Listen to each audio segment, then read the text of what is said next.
بڑی باتیں کی ہیں شادی کے متعلق، نکاح کے متعلق۔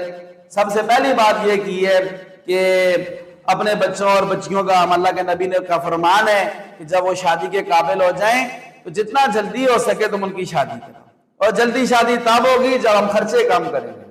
جب خرچے زیادہ کریں گے اور وہ خرچوں میں پڑیں گے تو پھر شادیاں جلدی نہیں ہوں گی۔ اللہ معاف فرمائے، ہمارے معاشرے میں بہت زیادہ اس میں سستی پائی جا رہی ہے۔ لڑکے بھی عمریں بہت زیادہ ہو جاتی ہیں، بال سفید ہو رہے ہیں لڑکوں، سر کے، داڑھی کے، اور ہماری بیٹیوں کے، بہنوں کے، ساری ہماری مسلمان مائیں بہنیں ہیں، ٹھیک ہے، ان کے بال سفید ہو رہے ہیں اس وجہ سے کہ وقت پر جو ہے وہ شادی نہیں ہو رہی، ان فضول رسم و رواج کی وجہ سے۔ اگر ہم سادگی کے ساتھ شادی کریں اللہ کے پاک نبی کے مبارک طریقے کے مطابق تو ایک دن میں ہم اپنے 5 بچوں کی شادیاں بھی کر سکتے ہیں، 3 4 بیٹیوں کی شادیاں بھی کر سکتے ہیں۔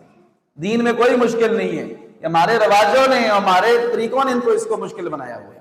اللہ تعالیٰ سے دعا ہے سب سے پہلے اللہ تعالیٰ مجھے اور ہمارے خاندان والوں کو عمل کرنے کی توفیق عطا فرمائے، اور پھر اللہ تعالیٰ آپ سب بھائیوں دوستوں کو بھی اس پر عمل کرنے کی توفیق عطا فرمائے۔ میں نے جو بھی بات کی ہے خالص اللہ کی رضا کے لیے بات کی ہے، کوئی اور مقصد نہیں تھا۔ پھر بھی کسی کی اگر کوئی دل آزاری ہوئی ہو تو اس سے معذرت